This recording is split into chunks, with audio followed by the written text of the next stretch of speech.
নমস্কার বন্ধুরা, স্ত্রীর রান্নাঘরের নতুন একটি ভিডিওতে সবাইকে অনেক অনেক স্বাগত।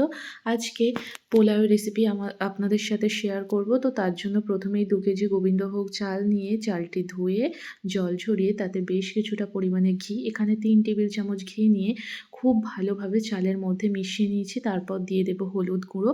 এখানে ফুড কালারও ব্যবহার করা যেতে পারে, তবে আমি এটি হলুদ গুঁড়ো দিয়ে মিশিয়ে নিচ্ছি। চালটি 2 টেবিল চামচ দিয়ে দিয়েছি হলুদ গুঁড়ো, 1 টেবিল চামচ থেঁতো করে রাখা আদা আর হাফ টেবিল চামচ গরম মশলা। খুব ভালোভাবে মিশিয়ে আধ ঘন্টা রেখে দিয়েছিলাম। তারপর উনুন ধরিয়ে কড়াইটি গরম হয়ে গেলে তাতে কিছুটা পরিমাণে সাদা তেল আর ঘি গরম করে কাজু আর কিশমিশ লাল করে ভেজে তুলে নেব। গোবিন্দভোগ চালের পোলাও বানানোর সময় অনেকেই বলে যে ঝরঝরে হয় না, তবে এই পদ্ধতিতে বানিয়ে দেখতে পারেন, একদম ঝরঝরে হবে, খেতে ভীষণ সুন্দর হয়। খুব কম সময়ের মধ্যে বানানোও হয়ে যায়। কাজু কিশমিশ তুলে রাখার পর ওই তেলের মধ্যেই তেজপাতা, গোটা গরম মশলা আর 1 টেবিল চামচ থেঁতো করে রাখা আদা দিয়ে আগে থেকে মিশিয়ে রাখা চালটি দিয়ে উনুনের আঁচটি হাইতে রেখে চালটি ভালোভাবে ভেজে নিতে হবে। এই চালটা যতটা সুন্দরভাবে ভাজা হবে ততটাই তাড়াতাড়ি কিন্তু এই পোলাওটা তৈরি হয়ে যাবে। পাশেই একটি হাঁড়িতে আমি উষ্ণ গরম জল বসিয়েছিলাম, হাঁড়ির মধ্যেই চালটি দিয়ে দেব।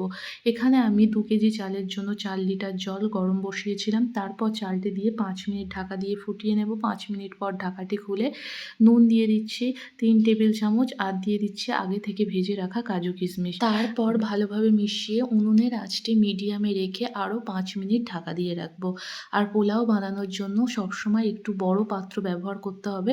5 মিনিট পর ঢাকাটি খুলে দেখব চালটা প্রায় সিদ্ধ হয়ে এসছে। এই সময় কিন্তু চিনি দিতে হবে মিষ্টির জন্য।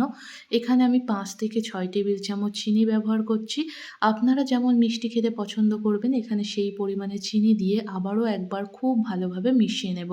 তারপর উপর থেকে কয়েকটা কাঁচা লঙ্কা আর ঘি দিয়ে ঢাকা দিয়ে রাখবো আরও 5 মিনিট। এই সময় একদম লো ফ্লেমে 5 মিনিট বসিয়ে রাখতে হবে, আর তারপরেই কিন্তু নামিয়ে নিতে হবে। নামিয়ে নিয়ে এভাবেই ঢাকা অবস্থায় রেখে দেবো, আর তারপর গরম গরম পরিবেশন করব ঝরঝরে বাসন্তী পোলাও। সাথে বানিয়েছিলাম চিকেন কষা আর সর্ষে ইলিশ।